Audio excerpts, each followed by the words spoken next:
Regarding this topic, there's an incident happening in the cities of Chaozhou and Shantou, located in Guangdong Province, China. In the central shopping districts of these two cities, over 90% of the shops have abruptly closed, which has become a hot topic. Among the closed businesses are reportedly stores like McDonald's and KFC. Now, take a look at this image. Normally, this shopping district is bustling with people, but suddenly, it looks like this. Not only small local shops but also stores like KFC and McDonald's have temporarily shut down, raising questions about what's happening. But first, let's take a look at a map to understand where Shantou and Chaozhou are located. As you can see, the two arrows on the map point to these cities, Shantou above and Chaozhou below. While they aren't the largest cities in China, they are fairly prominent regional cities.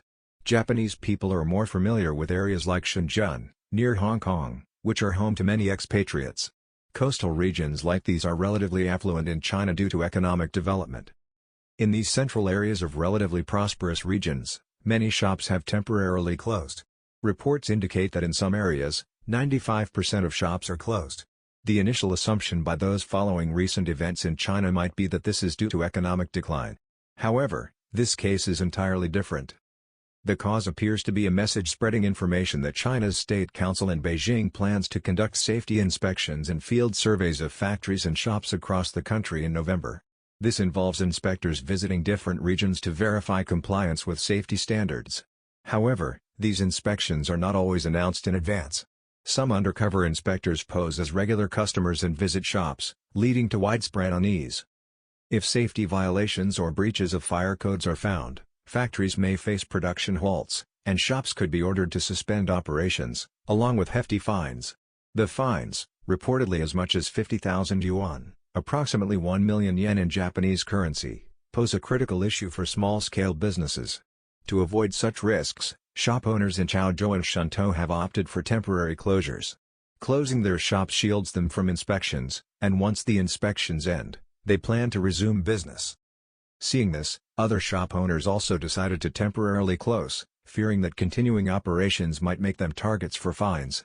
This led to a cascading effect, with over 90% of shops eventually shutting down.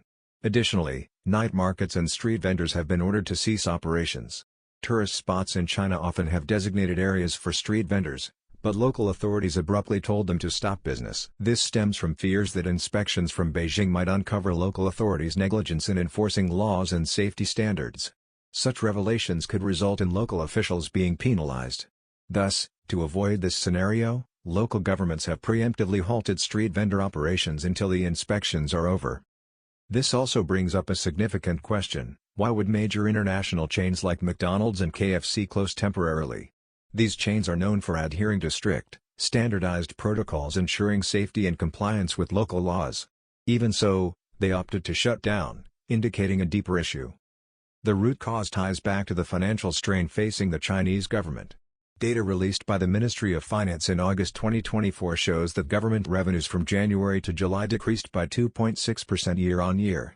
Tax revenues alone fell by 5.4%, reflecting the deteriorating economic situation.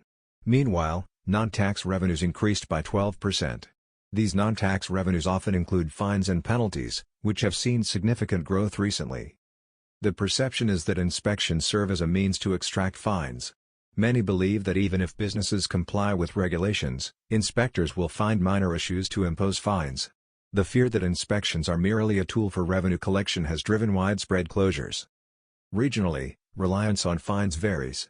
In Fujian Province, for example, non-tax revenues account for 42% of total revenues, indicating heavy reliance on fines. Fujian's economic ties to Taiwan have historically been strong, but Taiwanese businesses are now pulling out due to political tensions and declining economic incentives. This has further reduced tax revenues, prompting local governments to lean on fines to fill the gap. The trend of relying on fines has raised concerns that such practices could spread nationwide, especially since Fujian has close ties to the current administration in Beijing. If this approach becomes widespread, businesses across China may face even greater pressures. As a result, many Chinese entrepreneurs are looking to leave the country. For Japan, it's crucial to maintain strict immigration and investment standards to avoid potential issues. Countries that attract Chinese capital often set high investment thresholds, ensuring only qualified investors can enter. This concludes today's discussion. See you in tonight's live broadcast.